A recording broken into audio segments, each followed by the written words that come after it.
Hi Papercrafters, it's Jeannie again, and I am back with my May and June results for the Two Crazy Cat Ladies Papercrafting Challenge.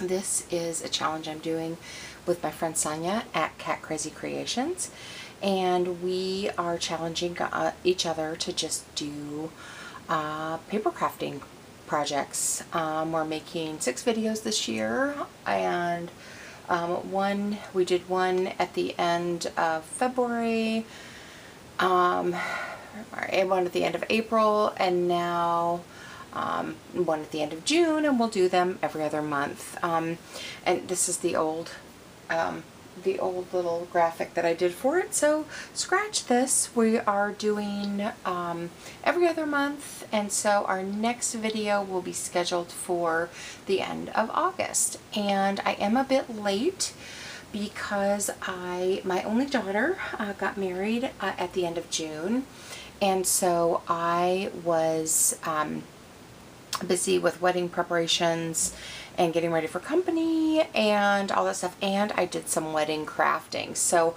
I'm actually going to show you some pictures of the wedding crafting that I did. I have a couple of things to show you here that we didn't use, and there was one thing that I did that I didn't get a picture of, and so I'm sorry, this is going to be a little bit of an unusual roundup for me for this challenge, because I did do some crafting. It was mostly all wedding related. I have one layout for you today, and then I'm going to show you pictures of what I crafted, because they're not physically here anymore because they were at the wedding venue and now they're over at my daughter's. So anyway, but if you'd like to join us, please feel free to join in and use the Two Crazy Cat Lady Papercrafting Challenge hashtag, and I encourage you to go over to Sonya's channel, Cat Crazy Creations. She'll be linked in the show notes below to see what she worked on. She does primarily 12 by 12 layouts. That's what she does for papercraft. She does other crafts. She's a very talented cross stitcher, crocheter. She also does a little bit of diamond painting. But anyway, but she also does a little bit of 12 by 12 scrapbooking. So again, I have some wedding crafts for you, and then some one layout that I got done this month that I'm hoping to have more to share with you at the end of August. But anyway, let's just jump right in, and I'll show you what I created. I did table numbers, and so I bought these pre-made table numbers off of, that's my daughter and my son-in-law, off of Amazon, and then I just fancied them up with some paper flowers, some gems, some sequins, and they were all a little bit different. These are the little stands that they go on. This was my prototype, and I did put a different picture on the back of each one. We ended up only needing 8 of them, plus I did one for the head table. And the thing that I don't have a picture of, you guys, is the signer guest book sign. I made that too, and it was kind of in this theme. But here is a photograph of all the table numbers that I did. So you can see they're just various, the wedding was all in pastels, and so that was what I did. So that is just a photograph of all of them, and we used 8 of them, plus I did one for the head table that was primarily in whites and soft pinks. And then I did the Please Sign Our Guest Book sign was the same, and it was just a framed piece. So there's that. I also did we did a couple of signs. This was a sign that directed people into, hopefully there's not too much glare on there, that directed people into their reception. And so we actually bought this piece of art at Hobby Lobby, and then I used my Cricut and some ribbon, some jute ribbon that had little leaves on it, and some little tiny clothespins to hang their name on there. So this stood at the bottom of the stairs that led to their reception. and directed people into the right room for their reception.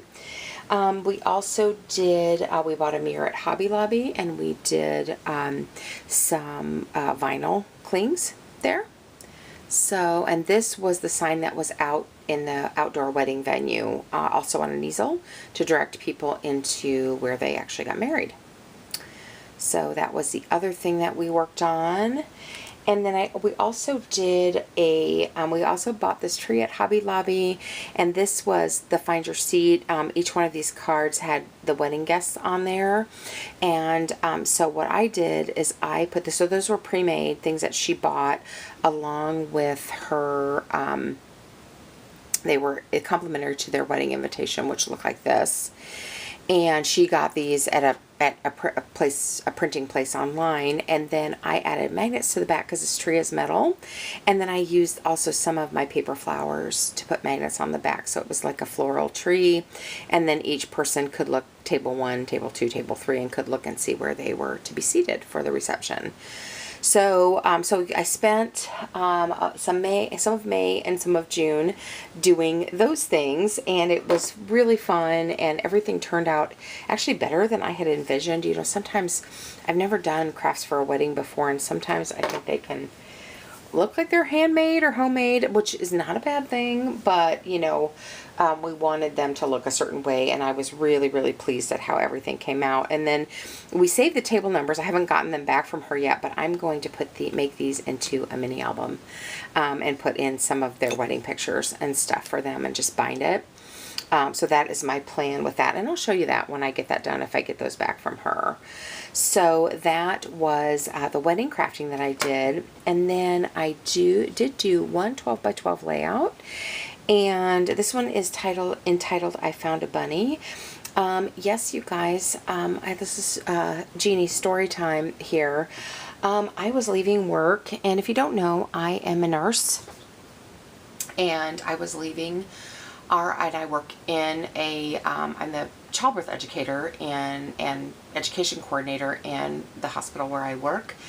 And I was leaving work about 10 days after Easter. And as I was walking to my car to the parking lot, there was this cute bunny in the street.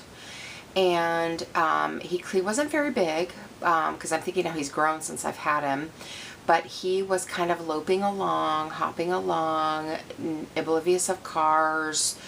And I was looking at him going, that's a domestic rabbit. And I just could not, I could not leave him there if I could catch him. So I went ahead and was able to catch him, again, signifying that he was a domestic rabbit.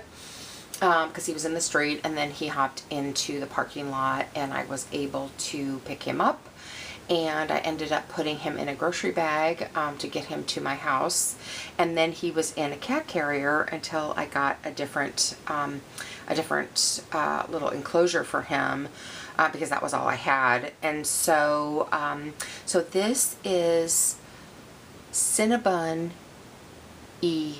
Carlos, and my grandbaby named him Cinnabon, and my husband wanted to name him Bun E. Carlos because that is the name, my husband's a drummer, that is the name of the drummer for the band Cheap Trick.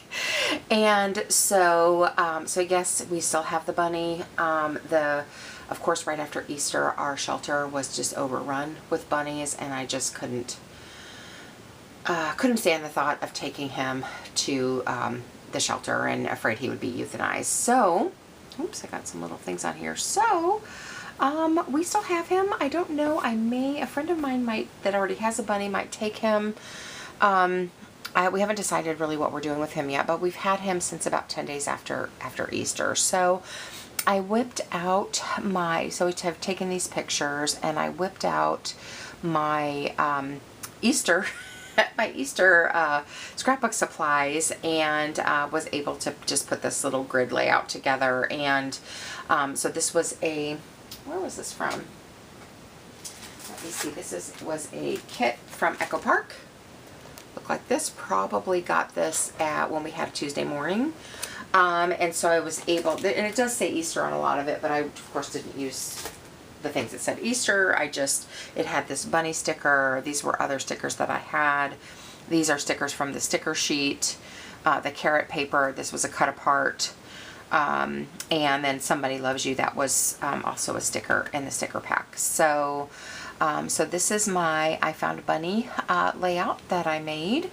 And now not only am I a crazy cat lady, but I also have a bunny. For the time being anyway. So, but basically I just made this grid layout. I cut the photos down, and I did, I put some things on Pop Dots. This is on Pop Dots, this little carrot sticker, this bunny. Some are flat to the page or the picture, and then I used some sequins, and then also some diamond dots to just embellish. So, funny story, you guys, let me see how much time I'm on. My daughter also works at the same hospital as I do, and she is a nurse in the operating room. And she was telling a few days after I was able to catch Carlos and bring him home, my daughter was telling the story in the OR, and let's see if I can show you all of that layout. And when she was telling the story, she was like, one of her surge techs that was in the case said, you know, that's so funny because my boyfriend saw a random lady chasing a bunny around the parking lot. And I'm like, guilty, it was me. But, you know, the fact that I could catch him also, you know, said he was, told me that he was a domestic bunny. And even though he has kind of the coloring, besides the white on him, he has kind of the coloring of our wild rabbits. Here he's much larger, and of course not at all savvy to predators and cars and things. So anyway, so that is my funny story. And my other thing is I was sending these pictures to my son in Texas, and he was and told him I found this bunny in the parking lot of the hospital. And when I was telling him the story of somebody, random people at the hospital, seeing me kind of chase him down and catch him, my son was like, oh, I thought you found him in the carrier in the parking lot. I'm like, no, I had to actually, catch him. And, and so, and we're like, okay, if this old broad could catch a bunny, we know also it's not a wild bunny. So anyway, so that is my funny story about, Cinnabon E. Carlos. And I may have him do some more layouts about him too, because he's super cute and super tame and super friendly. So anyway, so that is it for this month. I'm sorry it was very light on the crafting, but I hope you'll all understand that we were busy with wedding prep and wedding and company and recovering from company and all sorts of things like that. So I hope you're all having a wonderful day. I hope you've had some time to craft, and I will talk to you at the end of August. Take care. Bye.